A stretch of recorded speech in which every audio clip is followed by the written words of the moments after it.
Mukhang napagod na ata ang mga girls Teka lang, wala pa tayo sa kalahati ng ating pag-explore dito sa Romblon. Pero sige, i-reserve nyo ang energy nyo dahil babalik tayo sa nabitin nating misyon sa Blue Hole. Underwater sinkhole o vertical caves ang iba pang tawag sa Blue Hole. Kung titignan mula sa ere, maaaninag ang asul na bilog na siyang lagusan pailalim sa kuweba. Hindi gaanong matingkad ang pagkaasul ng dagat sa mas mababaw na parte nito. Pero habang lumalalim ang butas ng dagat, lalo ring tumitingkad ang pagkaasul nito. Ito ang dahilan kung bakit tinawag itong Blue Hole. Sa buong mundo, nasa Long Island sa Bahamas ang naitalang may pinakamalalim na blue hole. Ito ang Dean's Blue Hole na may lalim na 202 meters o 663 feet. Ang lalim na ito mistulang pinagpatong-patong na tatlong 18-story buildings. Sa Pilipinas, sinasabing ang Blue Hole ng Romblon ang pinaniniwalaang pinakauna at tanging Blue Hole na natuklasan sa ngayon dito sa bansa. May lalim itong mahigit sa 30 metro o mahigit sa 100 talampakan paibaba.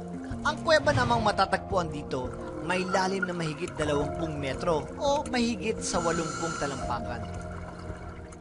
Sa pagkakataong ito, mukhang mapapalaba kami sa lakas ng current sa dagat. Ang ikot ng tubig sa ibabaw mismo ng Blue Hole, mistulang ikot ng tubig sa isang washing machine. Kung hindi makakayanan ng pisikal mong lakas, walang duda, tatangayin ka at sasabay ka sa ikot. Ito rin ang dahilan kung bakit hindi ganun kadaling pasukin ng aming pakay na Blue Hole. Kung ipagpipilitan naming dumaan sa gitna mismo ng butas, iluluwa lang kami pa itaas dahil sa lakas ng agos ng tubig.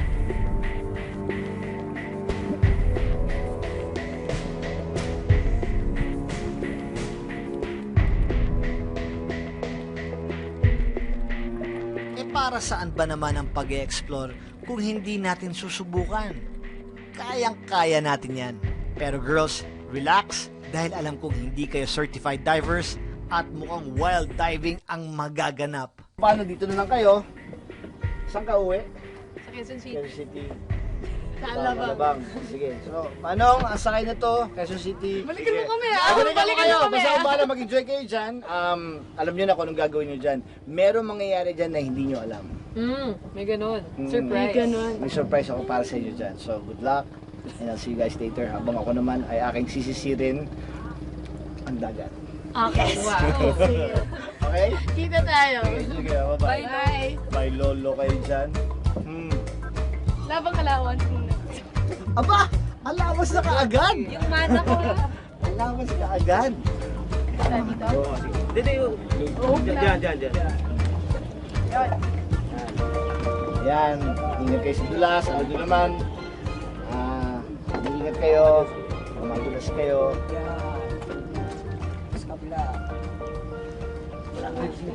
Hindi nila alam kung ano mangyayari dun sa pagbaba nila sa bangka na yan. Pero alam nyo ba na pag bumaba sila dyan, hindi nila alam ang mangyayari sa kanila dun.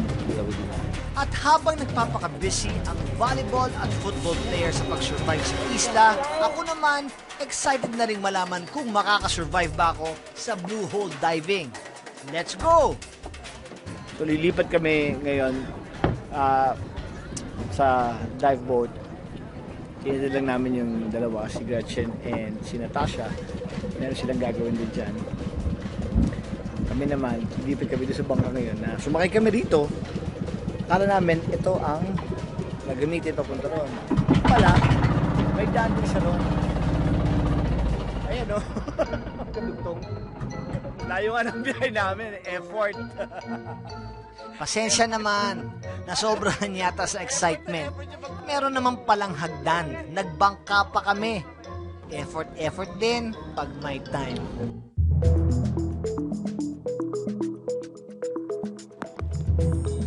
Gaya ng iba kong diving experience, syempre alam nyo na ang dapat natin gawin. Bukod sa kailangan may suot kang wetsuit at diving gear, kailangan may briefing. Okay, good morning. So welcome to Blue Hole. Ito yung mapa natin, okay? So makikita nyo yung butas, mas malapit lang siya sa cliff. So start, ang deep po natin ay nasa 8 to 10 meters. Okay? So ang plan po natin ngayon, pag jump po natin dito, ay i-try natin na dito banda kasi medyo may current na siya. So para pagbaba natin, diretso tayo sa butas. So ang gagawin natin ngayon, diretso tayo dito sa butas. Okay? And then, kung meron siyang current na medyo malakas, kasi usually yung current paakyat pag ganito ang current. So, pag medyo malakas ang current, itatry natin, kung hindi natin kaya, hindi na tayo tatapos dito. Kasi medyo deep to siya eh. So, pero kung sa tingin natin na kaya natin, tutuloy tayo dito, okay? At saka, pwede tayong dumiritso dito at saka babalik yung ganun. Okay? So, start. Mag-lead ako mag-lead ah. Pwede ikaw mag-lead. Oo. Okay. So ngayon, video dalawa-dalawa, either both of you first and then kami. Kasi muna. Kami muna. Sige. Kami muna. Pating ka agad. Mauna muna ka sa pating, Kami muna, sunod kayo dalawa. Okay? Ngayon, May ginawa ka doon eh. sige, Sige nyo muna yung pating. Kala ko ba ikaw maglilid? Okay, kunyari lang yun. Sa prayers lang. Sige. Ako mag-lead. So ngayon, O siya, bago pa saan mapunta ang briefing na to, let's go deeper, mga kapatid. Blue Hole, here we come. Teka, mukhang malakas talaga ang current ng tubig ah. Mukhang napasubo yata ako. Girls, ano na bang ginagawa nyo dyan, ha? Nandito kami ngayon sa island, iniwan kami dito. At iniwan kami ng mga mangisda kasi dapat sasabay kami sa kanila na mangisda. Pero dahil iniwan nila kami, Snorkeling muna kami. mag-snorkeling muna kami. Hanapin muna namin kung saan yung mga magagandang isda para mamaya, ready na kami. O magsascan muna kami ng perimeters para alam namin kung saan kami maghuhuli ng isda mamaya. Dahil wala pa kaming lunch Oo. at kailangan namin kumain. At si Lolo Aga, walang binigay sa amin na baon. O sweldo muna. Tara, Kaya, snorkeling na kami. let's go!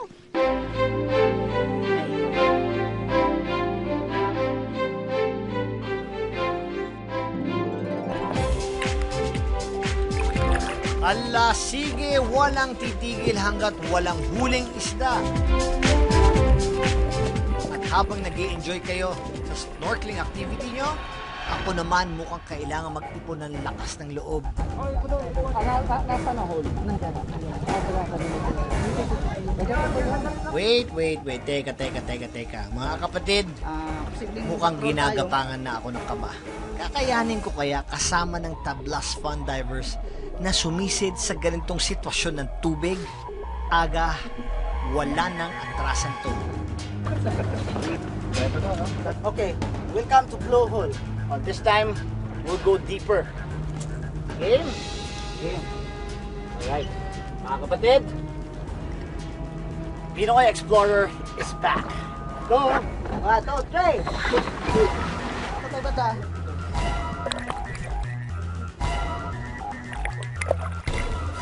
Patay dito kasi Yan na nga ba ang sinasabi ko? Dito agad gilid doon na kasi wala ka sa current.